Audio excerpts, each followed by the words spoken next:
the chain gang, breaking rocks and serving my time. Breaking rocks out here on the chain gang, cause I've been convicted of crime.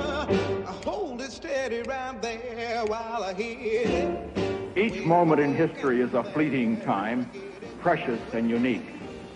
But some stand out as moments of beginning, in which courses are set that shape decades or centuries.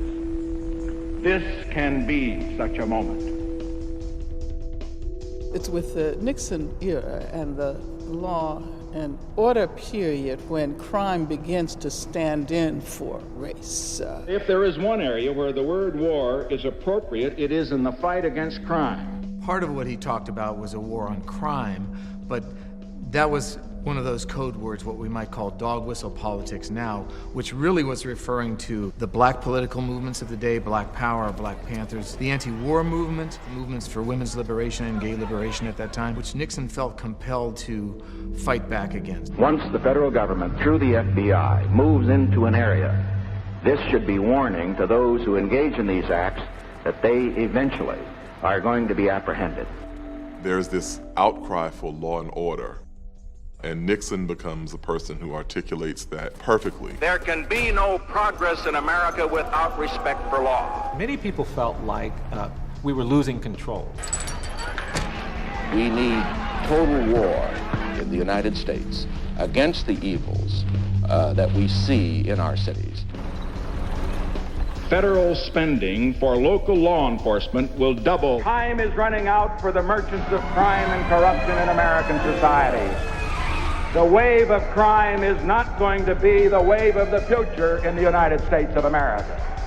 We must wage what I have called total war against public enemy number one in the United States, the problem of dangerous drugs. A war on drugs, and that utterance gave birth to this era where we decided to deal with drug addiction and drug dependency as a crime issue rather than a health issue. Hundreds of thousands of people were being sent to jails and prisons for simple possession of marijuana, for low-level offenses.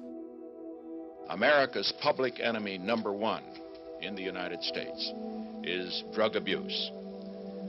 In order to fight and defeat this enemy, it is necessary to wage a new all-out offensive.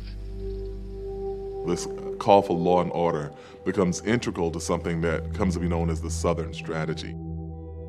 Nixon begins to recruit Southern whites, formerly staunch Democrats, into the Republican fold.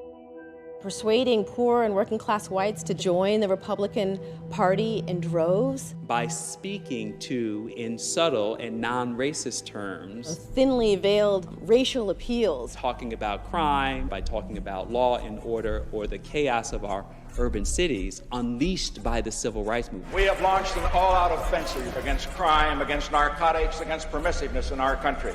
The rhetoric of get tough and law and order was part and parcel of the backlash of the civil rights movement.